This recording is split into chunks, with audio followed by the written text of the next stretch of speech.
Un ir vairākas lietas, ko es saredzu, un iespējams es esmu vienīgais, kas to saredz. Un taisni pateicoties tam, kādu izglītību es esmu ieguvis un kādu ceļu es esmu nogājis. Tātad es esmu ārsts, es esmu farmaceits, es nodarbojos ar veselīgas pārtikas ražošanu. Es saredzu Latvijai lielu iespēju, jo mēs esam zaļākā valsts pasaulē, un mēs esam spējīgi vēl to pārtiku uzražot.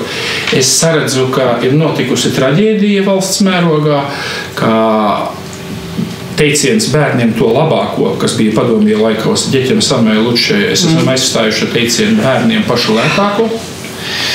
Un es interesējoties par šiem jautājumiem un lasot zinātniskus žurnālus, zinātniskas publikācijas, esmu sapratis to, ka taisnība ir Ludvigam Feuerbacham, mēs esam tas, ko mēs ēdam. Ļoti lielā mērā visas mūsu problēmas un veselības problēmas ir saistītas ar uzturu. Tas, kas senioriem dara raizes, tātad Alzheimera slimība, Parkinsonisms un izkaisītā skleroze, tas ir no ēdiena, tas ir no glutamāta, kas ir konservants ēdienos. Es par šo lasu lielās ārstu auditorijās lekcijas. Ja jums kādreiz ir interesanti, es atnākšu izstāstīšu atsevišķā lekcijā par šo tematu.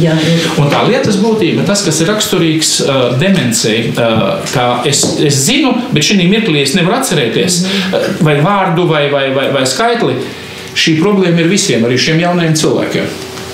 Arī man.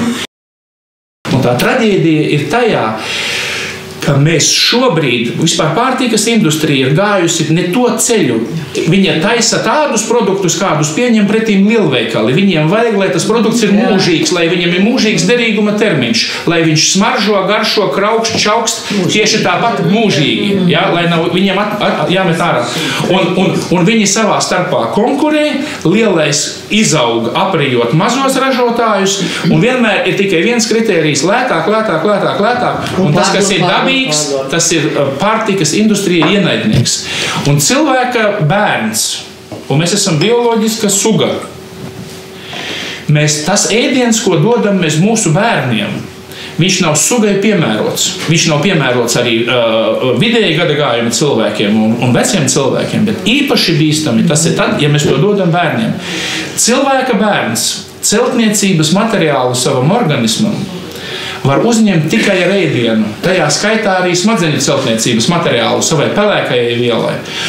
Un viens no svarīgākajiem materiāliem ir nepiesātinātās omega-3 taukskābes. Un šīs taukskābes ir pārtīkas industrijas ienaidnieks, jo viņas padara produktu nestabilu. Tāpēc no visiem sieriem, no visiem pieniem viņas tiek aizvāktas, tai produktam piedotu derīguma termiņu. Bet tā ir svarīgākā viela celtniecībai. Un ja nāk klāt konservanti, garšas pastiprinātāji, krāsvielas un garšvielas, bērns dabūna īpašu kokteili, kas viņam jau bērnībā nogalina nervu šūnas smadzenēs.